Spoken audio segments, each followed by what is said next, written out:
walk through that. Can you see it? Power Basics Yes. DSLR camera. All right. So let's go to the, there we go. Okay, so we'll start with you, Aubrey, for the introductions. Tell us about yourself, what type of photos you love to take. It doesn't have to be trucks because this applies to everything. And I would be surprised, Aubrey, if you're a truck photographer, because your dad's in the car dealership, and so it may be completely different things. It may be nature, it may be you know, just art, it may be whatever it is. But what type of photos are you looking to take? What are your biggest headaches today? Are they blurry photos? Are they dark photos? Are they're they? blurry photos, especially when using the flash ones when it's dark. It Yes. really gets blurry. Okay. Yeah, and we usually use their camera for like our pictures whenever we go for travel and we have occasions here like that. Yes. Okay. Yeah. That's good. I like it. What sort of camera do you have, Aubrey? It's a Canon. Yes. Okay, wait, I'll try to show you. I don't know really what type of Oh, hi, camera Aubrey. is this. Oh, hi. Now we see you.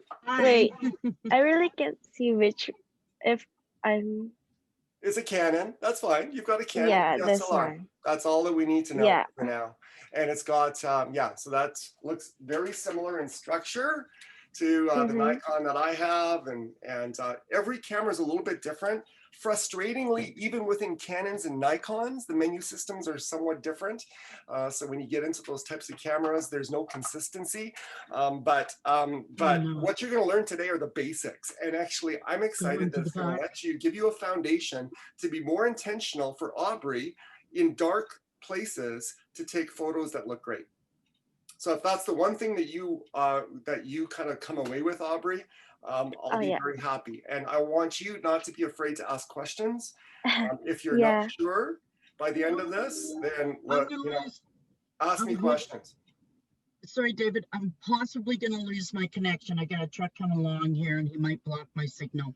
Okay. How dare he? Tell him to move along. Move along. To me, man. We'll let you back in if we lose you. He's going into the back. I'll be all right. You're on a thin ice there, Carol. So while we have you, you've got your phone that you're using, and it's a brand new phone. But tell us about the types of photos you like to take. What are your biggest headaches? And did you have a goal for today? Why'd you sign up?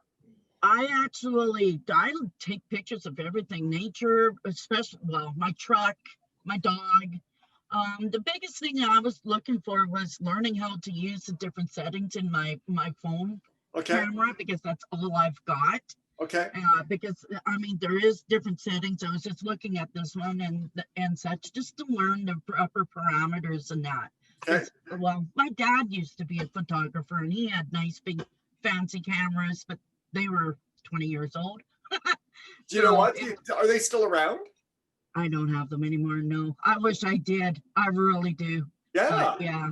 Because my Nikon D700, it's like 12 years old, but I love it, and it's still works great, and they do last a long time. Something else I'd like to dabble in, and I don't know if you're going to be covering, is doing black and whites, getting the best of the black and whites. Yes. Okay, we can. It's not officially part of the program, but we can talk about it definitely. Okay. Okay. Yeah, that's good. And the beautiful thing about digital photography is you can turn any photo into black and white. Yes, true. I actually just talked somebody through that on my Facebook wall, because I did that post where you were supposed to convert a picture to black and white and post it, a picture of yourself, right? Yeah. So I just talked somebody else through that. So good for you. You know it's on the coffee table, right? Coach Carol. No. Yeah. Okay. I love it. All right, Alicia. Yes. Alicia Keys Cornish. There we go. Do you sing, Alicia? No. Oh, okay. Not really. Tell us what camera do you have? You said you just bought it or recently bought it. Yeah. I know you like to take photos. Alicia takes great photos of trucks as well. And so your company's called what? Diesel Photography? Yeah. Awesome. Cool. Go for it. Tell us about yourself. Biggest headache. Well, I run two cameras right now. I got the Nikon D3200. Yeah. And then for my birthday, I got the Canon Rebel T7. Okay. Cool. Nice. So when we go hiking, I get my boyfriend to run my Nikon and I get to try and learn on the Canon. So I'm making him a photographer now. Oh, that's awesome. What's your biggest headaches to date? Just a lot of the times the photos are turning out like either too dark or too light, Okay. or just some of them are turning out really blurry, like getting the right focus. Yep. Okay. Perfect. I love it. So what we're going to do is we're going to cover the fundamentals, and then after Carol, we'll also talk about, it depends on your specific phone, but you're going to find some of these things in your phone. And then Okay. what we can do is just connect and make sure you're finding them. But understanding these foundational things, I like to make things simple. There are 2,475,000 things you can do with your camera. And with the modern cameras, there's like 8 levels of menus. And it makes it look way too complex than photography is. When I think of photography, it is all about light. And so Alicia, you mentioned it. Some of my photos are too light, some of my photos are too dark. When photos are dark, Aubrey, it's so easy to get blur on your photos. And so when a camera doesn't have enough light, especially if something's moving, they can be moving. A child can you've got them sitting for a portrait, but if they're low light and you don't know how to work your camera, just a little bit of movement of their hand and all of a sudden their thumb is blurry or their fingers are blurry and it's not what you wanted and you're frustrated with your picture. Photography is all about light. The goal is good exposure. And you've heard that term before. Exposure, it's when you look it up, the definition of it, it's a combination of the length of time and the illuminance, or the amount of light on photosensitive material. In this case, it's the back of your camera, and it's called the sensor. The sensor in the back of your camera is kind of like the canvas on which it prints the photo or captures the photo or exposes the photo that's there. Now, I'm not going to get super technical all day long. We're going to do a little bit of practice, and we're going to talk about it. But I think it's important to know some of these things. Today's goal, simply talk about 3 parts of your camera and what they do to fully leverage the 3 modes that your camera can shoot in. Now, Carol, this will be different for the phone, but you're still going to gain some invaluable information. But the 3 modes that your camera can shoot in, that is not automatic. Because in automatic, your camera takes a picture for a certain goal. And if that's your goal, it's okay. You're taking good pictures in automatic. But if you want something different, if you want to capture motion or, you want to do different things, then you're going to be frustrated. It's like, how do I do that? You've paid good money for this camera, but you're not utilizing it for its potential. So 3 parts of your camera, 3 modes. That's what we're going to cover. Or not, 3. See, I need another sip of coffee because I'm holding up my fingers. He's not fully awake yet. Are you doing e-logs there, David? Yeah, this is trucking math. This is trucking math. We have 3 things that we're going to talk about. Hey, that would be a good e-log comparison. Yeah, I drove 2 hours yesterday. Exactly. Yeah. And very practically, I want to talk about 2 types of shots. I want to talk about getting crisp shots in action. So on the top left there, you've got this beautiful shot of kids just playing. And you notice how you see just even the dots of the water, like everything is crisp and clear. And they're running around, and yet the shot is crisp and clear. And it's amazing. Even in lights, sometimes you'll find you get blurry shots. And you're going, what's going on? I'm in fairly decent daylight. Why am I getting blurry shots? I want to capture things that are crisp and clear. That's awesome. And after today, I want you all to leave comfortable doing that so that you minimize the number of blurry shots that you take in the future, and you get the shots that you want. And the second is, I love portraits with blurred backdrops. Yes. So for portrait or for pet portraits, and even for truck photography, you know what? This picture of this cat, the cat's in focus, the face is in focus, and everything around it is blurry. And that was not done in Photoshop. That was shot as is. Now, I didn't take either of these shots, but you can capture these shots. I just took them off the web as examples. I'll show you some of my photography in a bit, but they're just good examples. I want all of you to be able to comfortable taking these types of shots with your cameras, because they're you know, they get at what most people want to do with their cameras. So let's get started. Now, again, we're not going to get too technical. I just want to have fun with it. I'm going to say it 100 times. You don't need to take notes. I'm going to send you this, the PDF. I'm going to email this to all of you after the session. So don't worry about, unless you're a note-taking, you know, freak and you love to take notes, but you don't need to. The feature number 1 in every camera is called aperture. And it's the number 8 on there because it corresponds to this ring right here, this blue ring on the diagram. And the aperture ring is a ring at the end of your lens. And basically, what does it do? It determines the amount of light that comes into your camera. Remember, exposure is the amount of light and the length of time it sits there to create an image. And so it determines the amount of light. Now, it's kind of like, I don't know, like it's what do you call that? Where it can expand and close. And so this diagram on the left-hand side underneath feature 1 aperture shows you, for example, various sizes of the aperture. When we're letting in a ton of light, we're at f2, which is, it's wide open. When we're not letting in a lot of light, we're at f22, where it's kind of closed. The main message to take from this, and by the way, Carol, you will have aperture settings on your phone now, which it never had before. Just looking. And Carol, I would just listen, and then I'll help you look afterwards and find it. And so it's measured in a term called f-stops. And in true engineering, for a sort of engineering language, it's an inverse relationship. The larger the number, the less amount of light.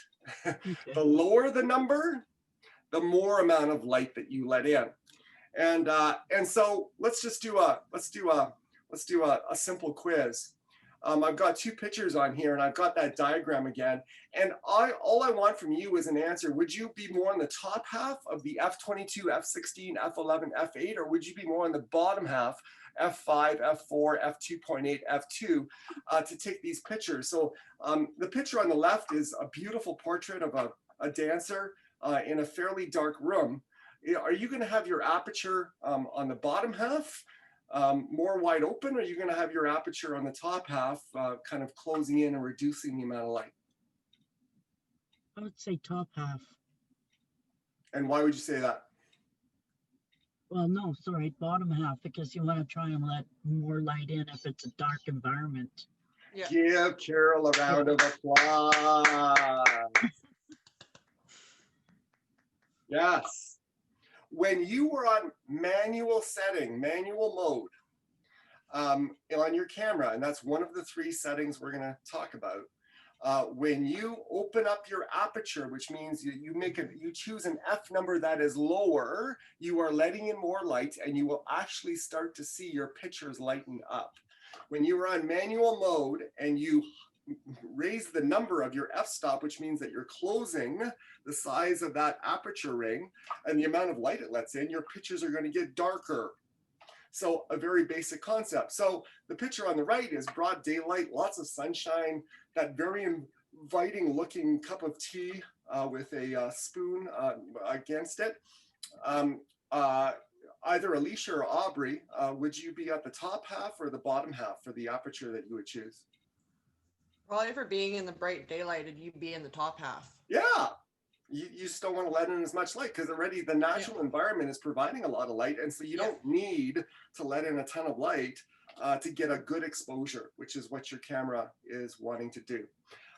And so aperture, it's just simply a ring at the end of your lens, and it can contract or expand to let in more light or less light. And depending on the environment that you're in, whether it's low light or high light, you may choose a different f-stop, which is how apertures are measured, to accommodate and take better pictures. So fundamentally, this is about the amount of light, and it's good. And we're going to come back to that. There's a mode on your cameras called, if you're a Canon, it's called AV. If you're a Nikon, it's called A, and that is aperture priority mode. And we're going to talk about that because in that mode, you're focused on choosing your aperture first, and it's actually Oh, a no, no, no, no, no, no, no, no. Oh, good. Was someone pulling in front of It's you actually again? a what? Darn, I'm freezing up here. What was that? No, oh, okay. So what did you hear last, Carol? I missed what Alicia was laughing at. Oh, we were just laughing at you. Like, oh, no. Oh, yeah. I was like, no, don't freeze. So No. that's aperture. A good exposure is the amount of light, Oh, I can't even. and that's aperture. And it's measured in f-stops. We're going to say that a lot. And there's actually a setting on your camera that is aperture priority mode, and we're going to practice using that in just a little bit. But the exposure is the amount of light for the length of time, which brings us to feature number 2, which is the shutter speed. So in the back of your camera, and I don't believe, Carol, that you have this flexibility on your camera. I could be wrong. I will investigate it on your phone. Yeah, we will. Because I haven't had a chance. The shutter speed simply says that at the back of the camera, so when the light comes in, if you're going left to right, it comes in, it goes through the aperture ring. And then when you press click, there's a little, for mirrored cameras, this mirror actually goes up. And what it does is it lets you, so this number 9 actually flips up and you get full exposure to the back. And the purple solid line is your sensor. And the dotted line is your shutter. It's kind of like blinds. And so when you're taking a picture with your camera, sometimes when you press down, you'll hear click, click. Sometimes you hear click, click. Sometimes you hear click, click. Yeah. That is how long your shutters are open on to let the amount of light that you're letting through onto the sensor. Now, so shutter speed determines the length of time the amount of light let in is on the back sensor into the back thing. It's measured in seconds or fractions of seconds. And so it's that second component is the shutter speed that's there. Let's just do a quick quiz. To freeze motion, if you're getting blur, do you want a quicker or a slower shutter speed? Slower. If I go click, click, and it You took want that quicker. time to take the picture, what do you think is happening? It's slower. That's how you get your blur. That's how you get your blur. On today's cameras, Carol, when you've got that live function on your camera photos, and when you go flip through them, you know how it actually takes you like a half a second before the photo was taken? Yeah. Well, it's capturing all of that, and in the final image, that shows up as blur. Yeah. So there is a shutter priority mode on your cameras. On your Canon, it's called TV. And on your Nikons, it's called S, which I think is more logical for shutter priority. Yeah, I kind of like that easier. TV stands for time value. So the amount of time that the light that you chose, the amount of light is actually let on to expose the image that you're taking. And so if you want to freeze motion, you want really quick shutter speeds, go click, click, and it just captures something in a moment of time. And it helps give you crisp photos.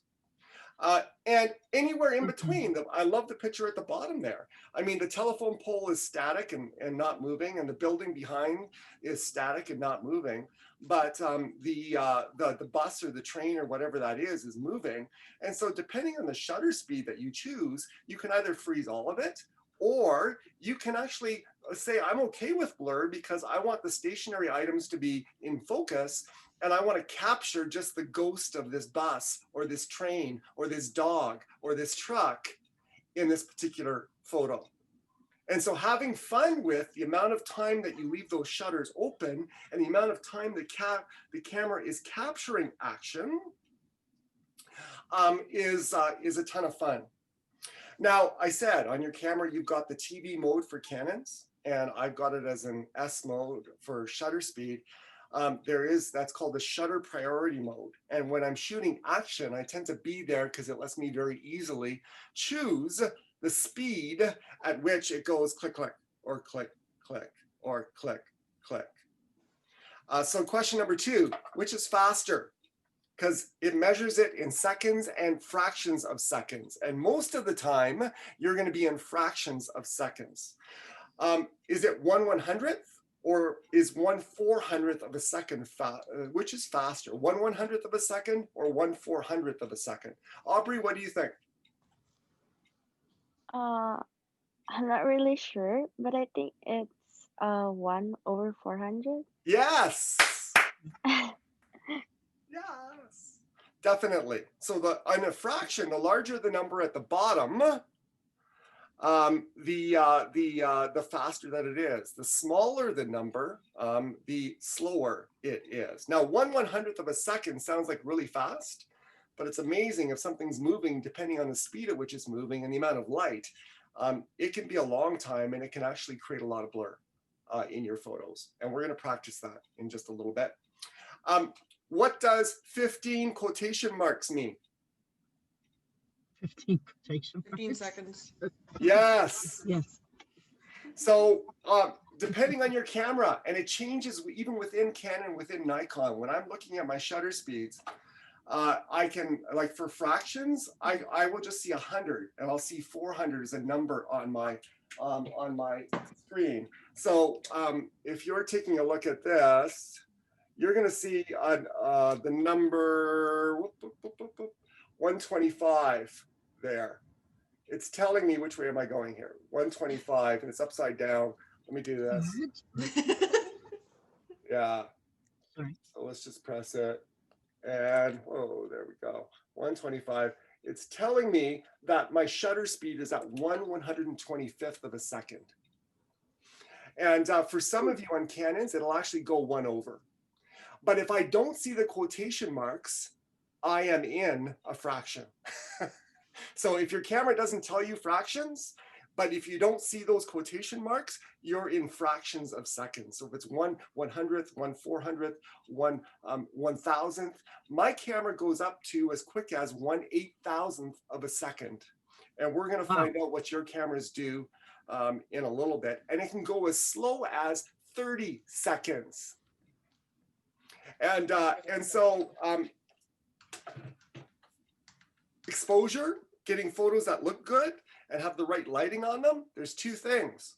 The amount of light, and that's determined by your aperture, which is simply a ring here that dilates or opens up. And the more light you let in or the less light you let in, will help you manage the environment that you're in, whether it's extreme sunlight or you're in a darker place, and you can do that. And then the length of time it's on the sensor, which is your shutter speed. How long do you want to keep those blinds open? In manual mode, which is the 3rd mode we're going to talk about, you can control both of those. The first 2 modes are actually kind of semi-automatic, and they're going to help you take those, number 1, action shots where you're freezing motion, and that's all you care about, is to get a crisp image of the thing that you're focusing on, whether it's your dog or a truck or a car or a shooting star or whatever you're trying to photograph. And also those blur in the backgrounds. And we're going to practice that in just a little bit. Feature 3. So aperture, shutter speed, ISO. Carol, you and I are the only ones maybe old enough to remember these. When I met I certainly remember seeing it, yes. Yes. When I met my wife, Donna, she was a photographer. She is a photographer. And when you meet a beautiful woman that carries a camera, you buy one. And so my unofficial proposal to Donna was the purchase of a Nikon, not digital. It was a film camera at London Drugs. Mm-hmm. And she had been in a partnership with another lady in a wedding photography business who had met the love of her life and was moving to Ontario. And she had 8 weddings to do that summer. So she looked at me as her new boyfriend and said, "How would you like to help?" and so that's what got me into it. I've always had a creative bend. But anyways, when you went into the store and you bought film, They asked you, they said, are you outdoors or are you indoors? And depending on the answer, they would sell you either 100 film, 400 film, there was 200 film, and there Yep. was 800 film. So those are the type of numbers that you tend to see associated with ISO. ISO is not the amount of light, but it's the camera's sensitivity to using the light that it has better. So the amount of granular data that it captures to utilize every single piece of light that's there. And the higher the number, the more sensitive you get. So answer this question. Is ISO 100 or ISO 800 better for a very sunny outdoor shoot? I'm going to let one of them answer that one. Alicia. 100. Yeah. Because I don't know if that will come later on. If you have a high sensitivity, it's awesome indoors because it lets you get a decently lit shot. But the risk is as it becomes more granular, you actually see grain on your images. Yeah. Now, there's a lot of flexibility, and I'm going to show you later on a photo I took outdoors where I forgot to readjust my ISO, and I did an entire 1 hour photo shoot. And when I got those photos on my computer, I was going, no. Now, just curious, David, when we're talking ISO, like in the days of the film, Yeah. Would that translate to DPI with digital cameras? And phones? Yes, it does. In some Okay. ways, it increases that. Now, on your cameras, in the old days, it was 100, 200, 400, and 800. Now, you've got options on my camera from 100 to 13,600. Man, I need a new camera. And I'm going to say this many times today, but ISO, I only want you to use it to get light by increasing the sensitivity when you can't do it with aperture and shutter speed. And we'll talk about what that means. It's your last resort. Now, having said that, on my camera, I can shoot up to like 3600 ISO and not really see grain in a 8x10 or a 4x6 or a 5x7. I have a lot of flexibility on my camera to do that, and your cameras will be the same. But it's going to be the last resort when taking pictures in terms of getting the lighting that you need to capture an image when you don't have a tripod. Okay. Okay, and that'll make sense as we go through that. So there's 3 modes on your camera. Let's talk about them. And it utilizes these concepts and it helps us take the pictures we want to take. So 3 modes on your camera. The aperture priority. In aperture priority, you set the aperture. It's semi-automatic. The camera will choose the shutter speed to give you a good exposure given the environment that you're in, whether it's dark or that it's light.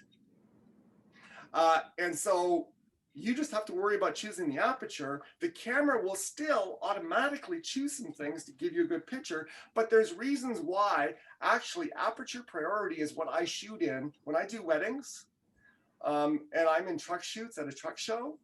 I'm in aperture priority mode 95% of the time. Manual sounds sexy, but it's for certain environments only. And there are drawbacks to manual. And so this gets you off of automatic, but lets you do some cool things. And again, on Canon, it's the AV button on the top of your camera. On a Nikon, I've got, when I turn the dial in my screen, I see A. The second mode is shutter priority. We talked about that. You choose the shutter speed, i.e. you know you're going to be catching action. So you know what, I'm going to choose 1/1000th of a second to make sure this baby picture is crisp. And the camera will automatically try to either close the aperture ring or open the aperture ring to give you the right exposure on the photo that you're taking. Your focus with shutter priority is action, but it's going to make sure with the aperture that it balances it out and it gives you the photo that you want. And so it's an important one. And when I'm taking action shots, which I don't do a ton, but I may switch to shutter priority, which is an S or TV on your Canon cameras. And then the third is manual, where you're in control of both. So let's have some fun and do some basic things with each one of these priority. There's my beautiful wife. You can see why I married her. And She is beautiful. Yes. and she's more beautiful in heart even than yeah, I married her for her heart and lucked out that she's beautiful inside and out. So aperture priority, I told you, you choose the aperture and the camera compensates with the shutter speed to give you good exposure. What does that mean practically? Well, we talked about aperture being the amount of light that you let in. Well, when you're in aperture priority mode, that's absolutely true. But because the camera is compensating, you could choose an f-stop of f4 or f8 or f16, and the lightness of your picture may not change. What will change in aperture priority mode, even though the aperture may be more wide open or less wide open, is the amount of blur in the backdrop you get. It's called depth of field. This picture is of Dawn in Canmore. And so I've been doing training for a company called Learn Photography Canada. And I take out groups of 3 or 4 people to Canmore. It's really rough. and I teach them this. I teach them how to use their camera. And I do that. And, you know, those trees are actually across the river, probably a kilometer away. And using aperture priority mode, I'm able to get a shot where, yes, you know, those are trees, but they don't take away from her. They actually highlight my wife because they're blurred. And so that contrast tells you what's important in a picture. Just like with your pets, when you can get the blur all around them, it really focuses people on their face or on the entire body, if that's what you're focusing on, of your pet. It's about your pet. It's about Charlie.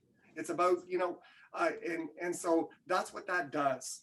So I already said, how is aperture measured? It's in f-stops. I want you on your cameras to switch your dial. You can't do this.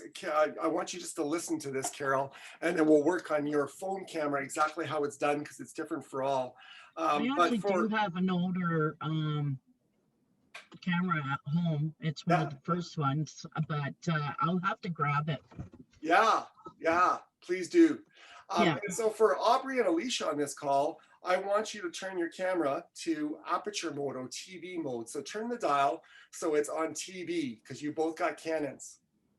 And let me know if you're there. Okay, for aperture, it's AV. It's sorry, AV. Yeah, sorry. Thank you. I'm getting old. It's AV. You need more coffee. I found it on my cell phone. It's actually called exposure. Good. Way to go. I like There it. we go. We're good now. Now, when I'm on AV on my Nikon, I've got a front dial. When I change that, the F number on the top of the screen, when I'm looking at the top of the screen, this screen portion of it, it changes. Aubrey and Alicia, what I want you to do is I want you to flick it left and see the lowest number you get and go all the way to the right and see the highest number you get and tell me what your range is. Mine's f2.8 to f22. Mine's f3.5 to f22. This one's Okay. negative 2.0 to Mine is plus 2.0. F5 and F32. Wow, congratulations, Aubrey. You win the range contest. And so that's awesome. Again, which lets in more light, F22 or F2? F. Now you don't have, let's go what everybody has, F4 or F16, which lets in more light? You all have both those numbers. Which lets in more light? That's it.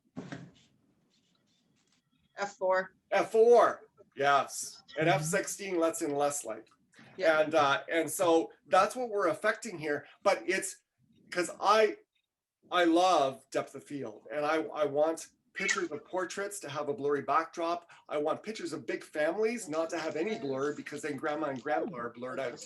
And so I will choose different f-stops for those things.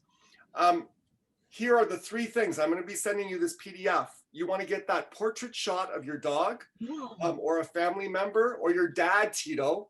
maybe that's going to be your homework. I want a portrait shot of your dad with the background blurred out.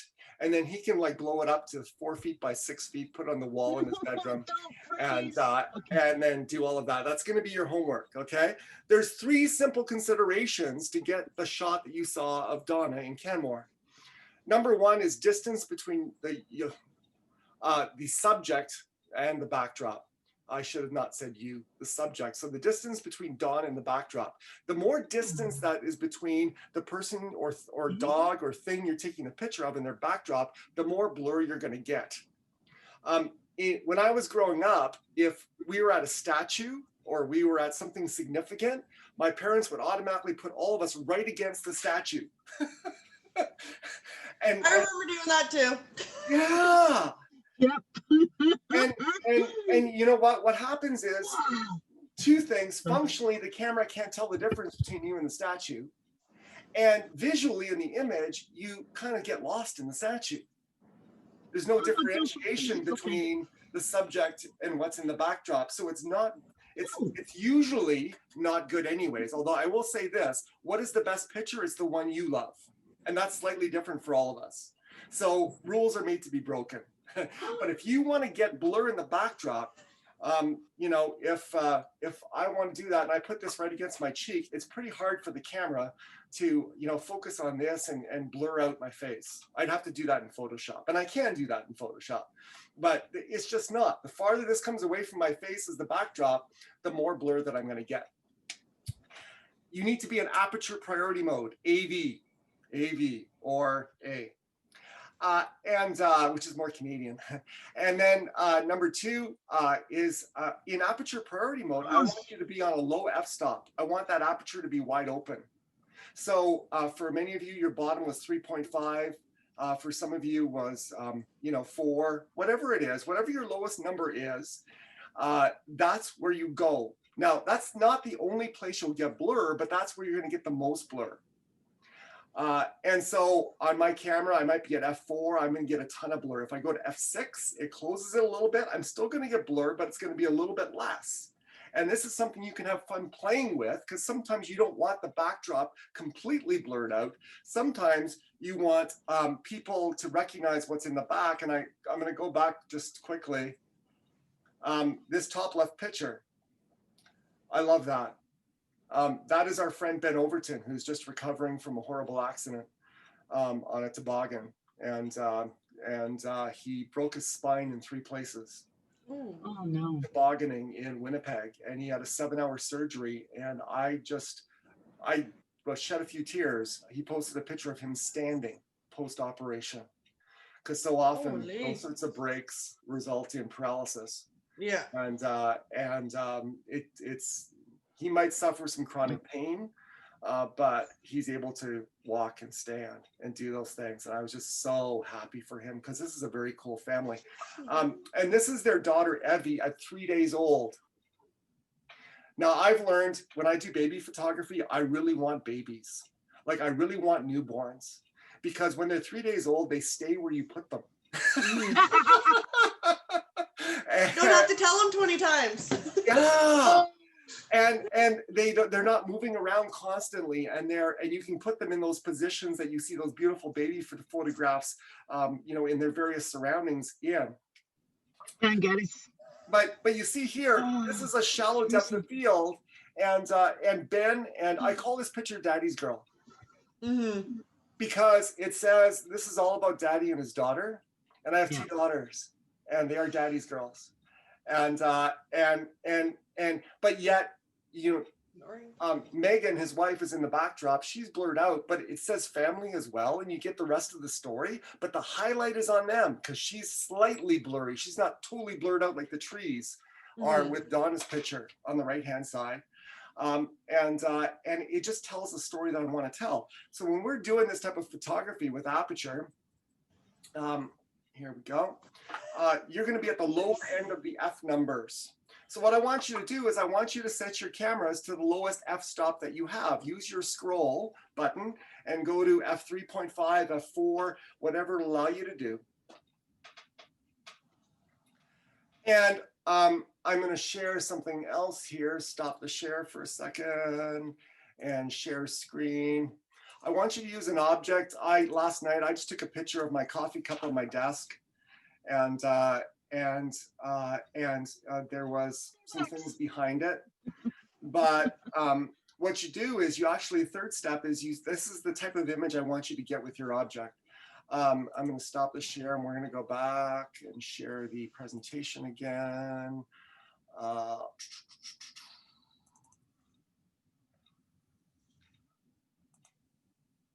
Let's go back.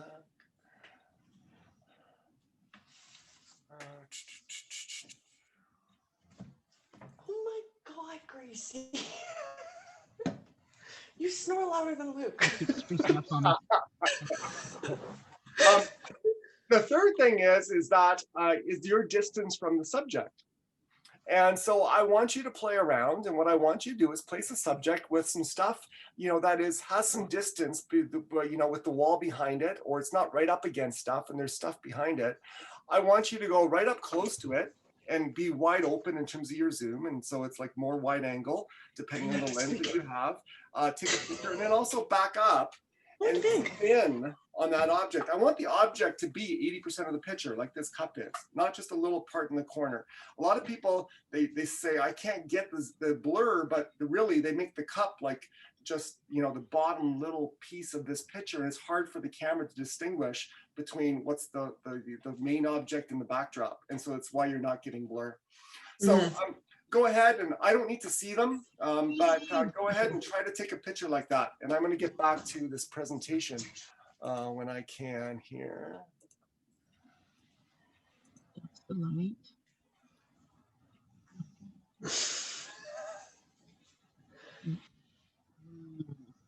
I don't know about that dog.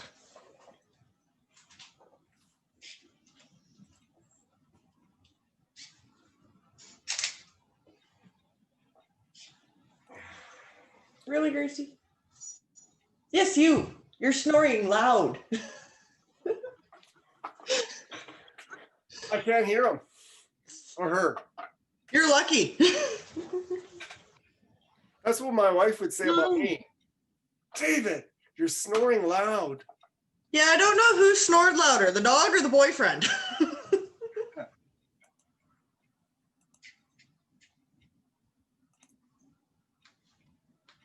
No, it's not doing it. I'm further away.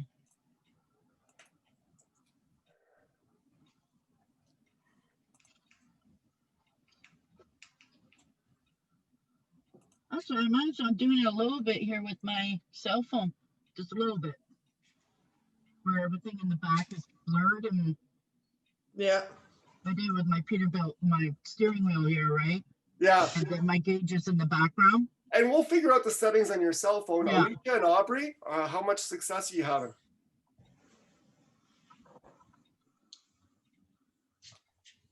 I'm still trying. Okay.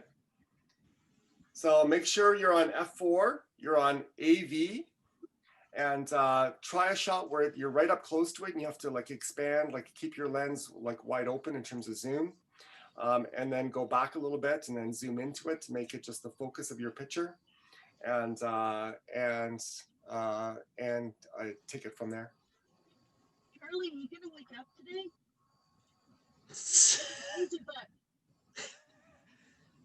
Still sleeping? Turned 6 in February. Nice. Yeah, my Valentine's baby. Should have named him Valentino, I know. Hey. There we go. It's moving.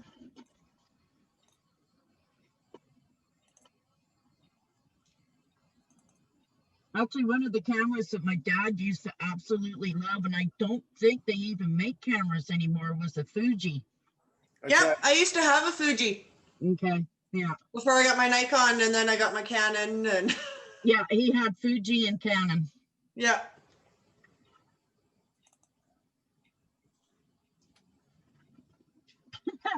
Yeah, it moved for a second. So Alicia, were you able to get some blur behind your object? Yep. Awesome. Aubrey? Yep. You okay? You okay there? Uh-oh. What did I Keep on do? practicing yeah. with it.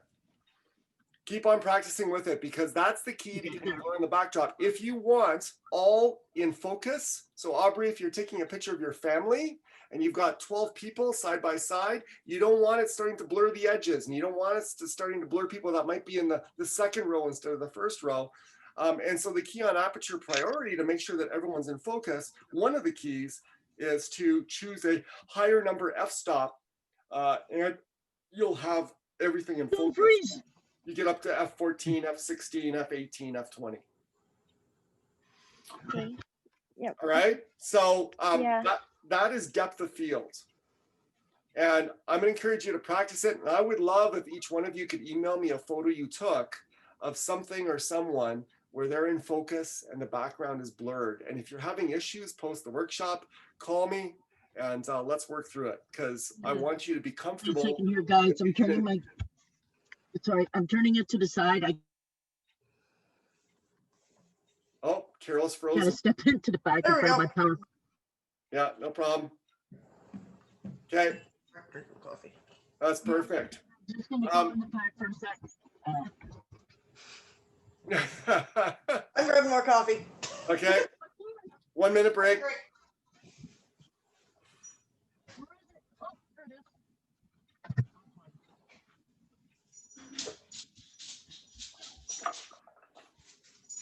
Oh, there you are. You gonna pick up now? Aubrey, is your brother there too today? Yeah. Awesome.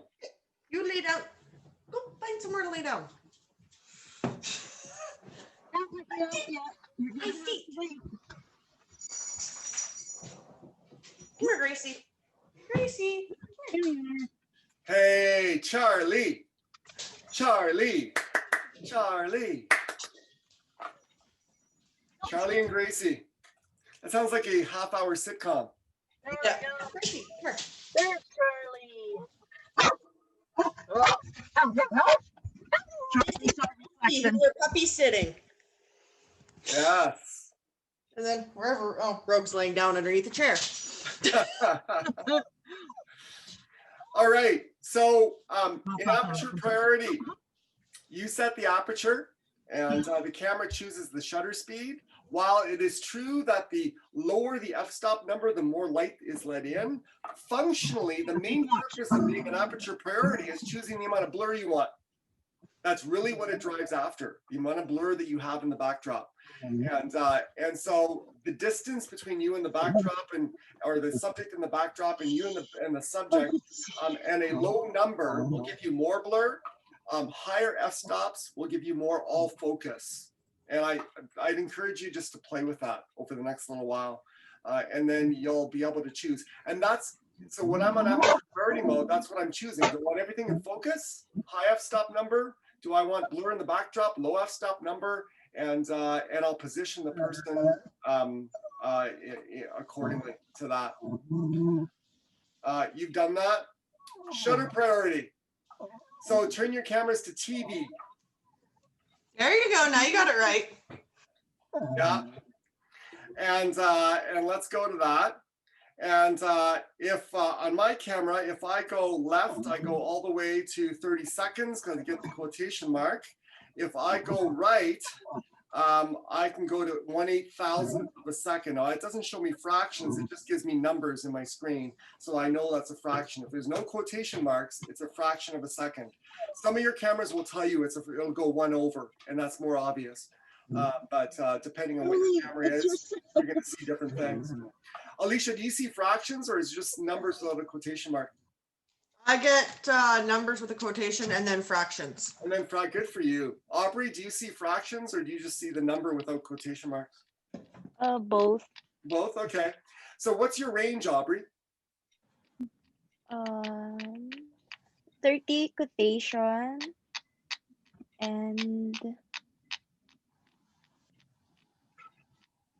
1/4,000. 4,000. Awesome. That's pretty standard. And so that's 1/4,000th of a second. Now, Mhm. in shutter priority mode, you're choosing the shutter speed, and it is going to choose the aperture to give you a decently lit photo or a decent exposure.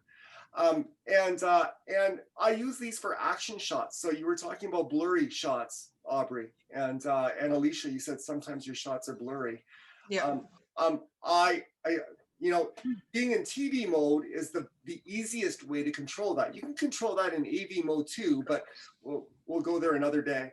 But for TV mode, shutter speed mode, you can choose the shutter speed, and depending on the shutter speed, you will get various levels of crispness. Now, I'm going to teach you that the faster the shutter speed that you choose, so 1/500th is slower than 1/1000th.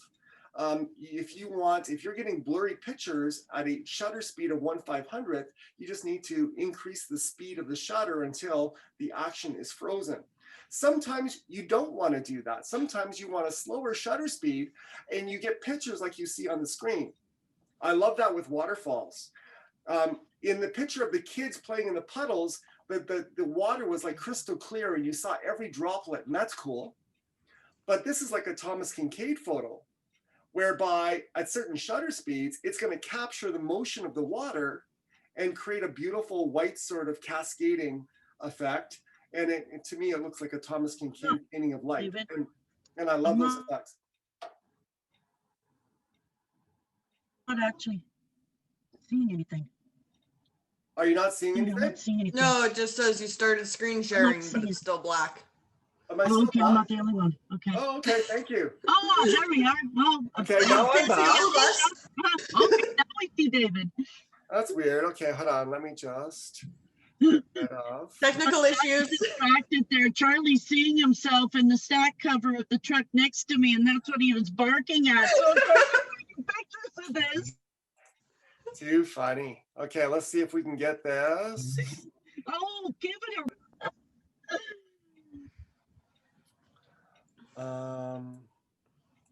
you dork.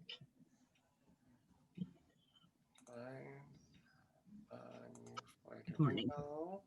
And let's go January 16th. Uh-oh, now it's disappeared again. Are you seeing what I'm seeing? Are you No. seeing my Nope. screen? It's gone black? Yeah, Oh, just says has started screen Yeah, same here. that is weird. sharing. You don't see anything? It says I am screen sharing. We could see like your cam looking at you. I could see Yeah. Alicia, but as far as your screen sharing, we're not seeing anything. Okay. Yeah. Okay. All right. Then Did you break it? Yeah, I broke it, I guess. Oh, no, there we now go. I can see your cam, but That yeah. doesn't stop me Yeah. from talking about it. So Well, just hold it up a little bit higher and we'll see the reflection in the mirror that's Yeah, there we go. my whole Mac, Behind you yes, there. that would Behind be you. fun to be able to do that. Quick review. Let's just see here, screen share. Gracie. And What, sweetie? You're just staring at yourself, aren't you? can you see my Are you screen? like in love with yourself? There, now we can see your screen. Okay, so let's just open this up. Can you see that? Yeah. Can you see this? Can you see that? Full screen? I see nothing because everything's froze. No. Oh, there you are. So we're back, and you see kind of a presentation, a PDF? Not really. No? Oh. Well, yeah, I can I see, see the like your photos folder, for your but- DSLR camera. We can see your folders. Oh, okay. Searching And that's all recent. that you see. Okay. Yeah. You know what? That's fine. I will use this at the bottom, and I'm just going to talk to you. If you've ever seen pictures of waterfalls where it's kind of like whitish, it's like Yeah. a Thomas Kinkade, that's when shutter speed is slower, and it's actually going, Oh, my connection keeps disappearing on me. and it's capturing that flow of the water, and you get white. The quicker the speed, the more crisp that it's going to be. Oh, so, I'm down to 2 bars. Are you down to 2 bars? Yeah, on my Okay. Wi-Fi because it keeps glitching on me. Okay. Here's my question. What do you think?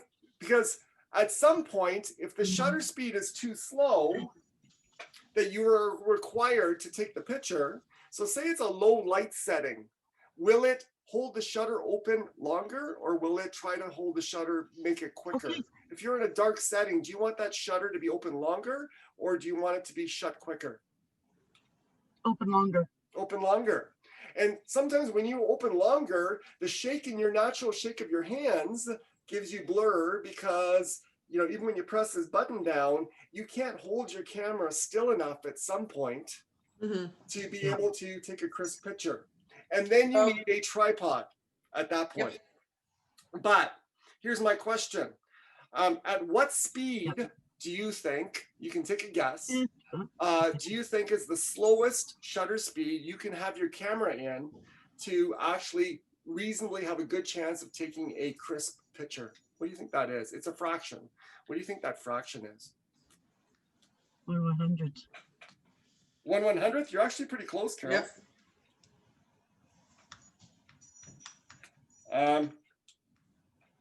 I want to show you on your lenses.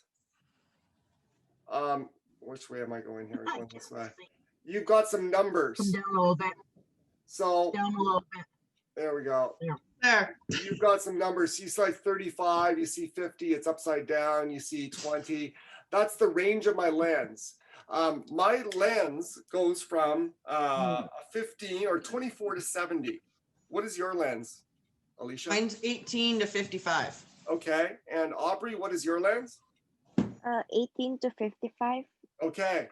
So the slowest speed is 1 over your focal length. Now, your focal length is simply the number that your white dot aligns to as you zoom or focus out. What number is your white dot in your camera? What is it aligned with? And what number is it telling you that you're on? So if I'm shooting at 35, the white dot, given the picture that I want to take, is on 35. The slowest speed that I can have is 1/35 of a second. And that's for stationary objects. If I'm on 1/70th, then, or 70 for focal length, it's 1/70th. What does zoom matter on a camera? Why would you, besides just zooming in and zooming out, what does zoom do to a photo? You're in the kitchen, you got the dogs. It also changes the Oh, one for each, pixelation, does it not? It changes the what? The pixelation? Yeah.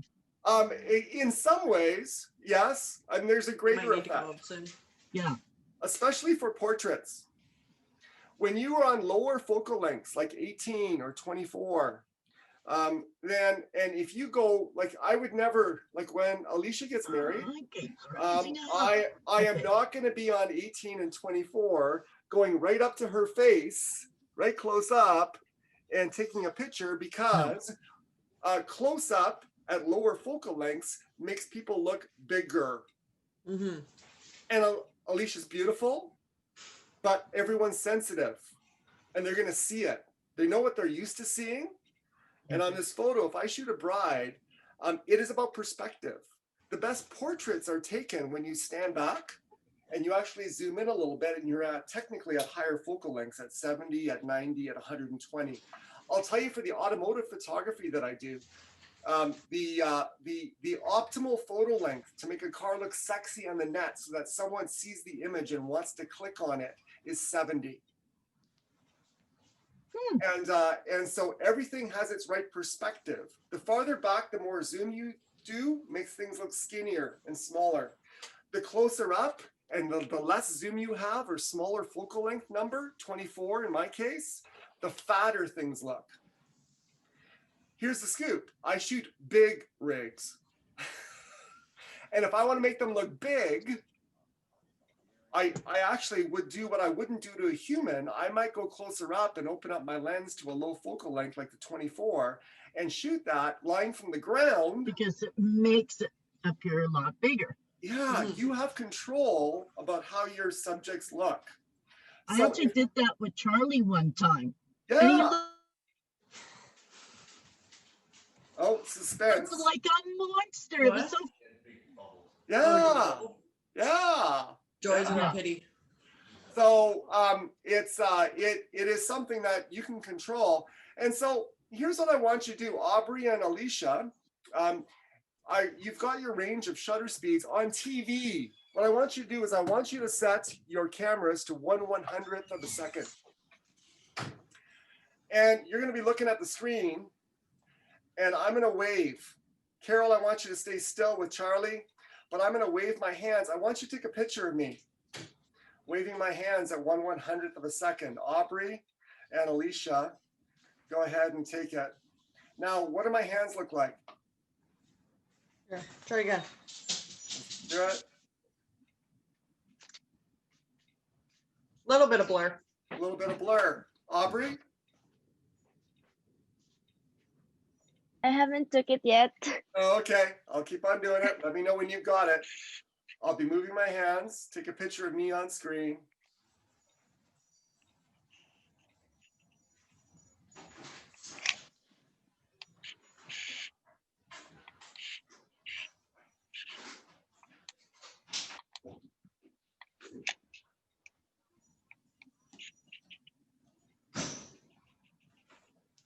Falling asleep, you silly dog. That's cute. I like it. Yeah, you can see his eyes. My doing internet, it. I'm getting a message. My internet connection is unstable. Yeah. Well, so are all of us. So Yeah. It's blurry. Fits right in. you fit in. So Aubrey, were you able to take it? It's blurry. It's blurry, yes. Okay, so now change it to 1/300th of a second.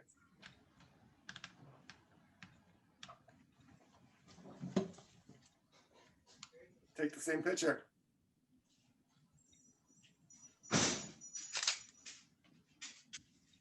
I can see your fingertips. Okay, go to 1/1000th of a second. Keep on speeding it up. Yep, getting clearer. Yes. So here's the message. When you're on TV mode and your main concern is you're getting blurry pictures, it's an easy way to go onto TV mode on your Canon or a S mode on a Nikon, and just adjust your shutter speed. And the quicker it is, the more freezing of motion it will do, and you're going to get the picture that you want. So aperture priority is all about the focus. Do you want it blurry in the backdrop or not? Shutter priority is about freezing motion or allowing some motion. I took a cool shot a couple Christmases ago, or a few Christmases ago. I had my camera on a tripod and I set my shutter speed to 30 seconds. So it was going to go click and then count and then go. Sit there and wait. And I had my nephew with me, and it was Christmas Eve, and they're out in the ranch in central Alberta, so it's very dark. So what I did is I couldn't even focus on him in the dark because the camera couldn't recognize him. It was too dark. I brought a flashlight with me, and I shined the flashlight on him so the camera could focus. And then I put the flashlight down and I said, Brett, can you just start crouched on the ground? And I hit click, and it started counting. And what I did is then I used my flashlight actually just to paint him, this is called, with light. And the camera captured him in that crouching position. I took the light away. It's not going to be able to capture any action. I said, okay, move over a step and go halfway up. You know the evolution of man? Mm-hmm. And I painted him again, and the light froze him in that spot. And then I took the light away. I said, okay, stand straight up. And I've got this picture of him, 3 Bretts in one picture, because because of that slow shutter speed, it allowed me to do that. Playing with light, it's just a ton of fun. It's just a ton of fun. So between aperture priority, shutter priority, you got a comfortable way to take crisper pictures, and also to take pictures with blur in the backdrop or not. Those two sorts of things that we were talking about earlier. The last mode is manual. And the reason I don't shoot in manual, because manual, you control both. You can set your aperture and you can set your shutter speed.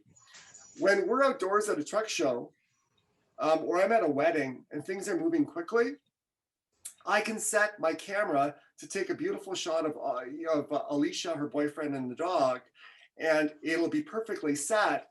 But within 5 seconds, the sun may move, and it may go partially Yep. behind a cloud, or it may do this, or like the environment changes, or I take a different direction. And all of a sudden I'm happily taking pictures. And then a minute later, I look down at some of my pictures and they're all white or all black. Yep. And so manual is cool when you're in a very controlled environment. And you know what? In semi-automatic of aperture priority or shutter priority, it isn't giving you the picture you want. Then you can go into manual mode and set for very precise shutter speed, very precise aperture to get the exact lightness or darkness that you're looking for that particular image. So yeah, 3 things about a camera. Aperture, it's a ring by your lens, lets in the amount of light. Shutter speed at the back, it determines how long that light is let onto the canvas at the back, your sensor, the image that's going to be created. That combination gives you either a good exposure or a bad exposure. And we're going to let Carol back in. And then there's ISO. So sometimes what'll happen, you're indoors at an event, and you know what, you're going to choose aperture priority mode, or you're going to choose manual mode, and you're going to go aperture, and you're going to open it wide open, which is like an f4 or an f3.5, whatever it is for your camera, the lowest number. It's letting in the most amount of light. But the camera, when you point at your subject, will in your lens or up top, it'll tell you the shutter speed it's going to use. And the shutter speed in a dark space, it may tell you, I'm going to use a shutter speed of a second. And you're going, oh, I cannot, this will not be clear. But you don't have a tripod. That's when you use ISO. And if you go from a 100 ISO to 1000 ISO or 3000 ISO, in those sort of darker settings where you don't have any more room on your aperture and your shutter speed is too slow to capture it properly, ISO will be your savior without a tripod. And so you put up your ISO number and away you go. Now, Alicia and Aubrey, on my camera, my highest ISO is 13,600. What is it for yours? Can you find your ISO settings? 6,400. Yeah. Yeah, Oh. same. 6,400, awesome. Yep. Okay. Yep. Canons are canons are canons. That's when I use ISO. When I don't have a tripod and it's too dark, and the camera is going to be, I've opened it wide open to f4 or f3.5, your lowest f-stop number, and the shutter speed is still too slow. When you bump up the ISO, it's going to quicken the shutter speed. It doesn't need to be open as long because it's more sensitive to light, and it's going to give you beautiful pictures when otherwise you would have required a tripod to get them. So 3 things: aperture, priority, or aperture, shutter speed, ISO. 3 modes. Aperture priority, that's where you get the blur in the backdrop for portraits. Shutter priority, TV, that's where you can freeze action. Or if you're on a tripod and you want to capture blur and capture motion, you can slow it down and find that spot and just play. Like for those fall shots with the waterfalls where it goes white and it's like a Thomas Kinkade, it takes playing around. You try it at 1/100th, you try it at half a second, you try it at, and just see when you get that. But you can, the beautiful thing about digital is you can just play around. If it doesn't work out, delete, take the next shot and do that. And then manual mode, you have full control, but between all of them, it starts to empower you to be more intentional around getting the shots you want to get. And so it's all good. That's what I wanted to share today. Power basics, the 3 modes, gives you power to get off of automatic, gives you power to take crisp photos, gives you power to create blur where you want to create blur. And it makes you enjoy your camera more and lets you have fun. So with that, Aubrey, Alicia, it looks like Carol has truckers driving past her. She's kind of gone there. She's having technical difficulties. Yeah, and so was I with the, I've never had that with the share. It's never gone like that. But the show goes on. Any questions? I don't think so. No. Yeah. So Aubrey, can I ask you to take a blurred background portrait shot of your father, and just email it to me? That'll be your homework. And you know, for Alicia, for you, yeah, it will be, you know, either if you're taking a control setting, manual will allow you to lighten up by either adjusting, you can lighten up your pictures either by adjusting aperture or by adjusting the shutter speed. So either slower shutter speed to get more light or time of light, or aperture to open up. What do you normally shoot on today? Because I mean, you take great pictures. So some of this. Yeah. will be Well, old seeing as hat- we haven't really done the truck shows for what, the last year there, I got more into doing like the landscaping and stuff while we were hiking. Nice. And then now that we got Rogue, I'm gonna start trying to get more photos of her. Oh, that's awesome. That's cool. I like it. So more of the action. So TV, when you're shooting a running dog, fetching something, or Yeah. you want TV mode is great, and you have complete control over, given the scenario, what speed do I need to be at to get those crisp photos. So, yeah. Aubrey, any questions? You said no. No more questions for you. No, no more. Okay.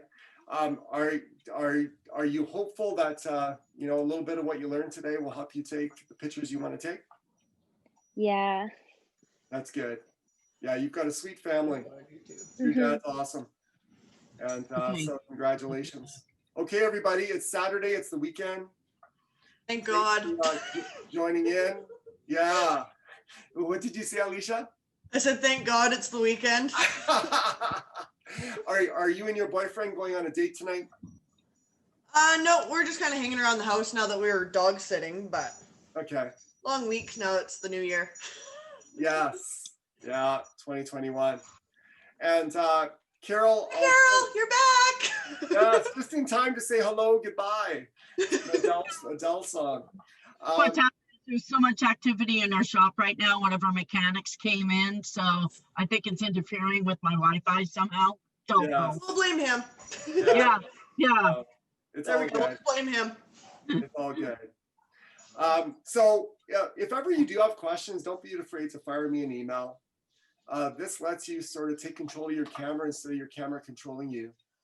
And whether for action or for blur, it's just understanding those fundamentals just makes photography a lot easier and lets you do some amazing stuff. So you guys are awesome. Aubrey, just getting to know you. I've known Alicia and Carol for a while. And but Yeah, I would love to I learn think more so. about, you can see me, yeah. Yeah, and we'll talk about your phone in a little bit, Carol. But I'll connect with you personally on that one.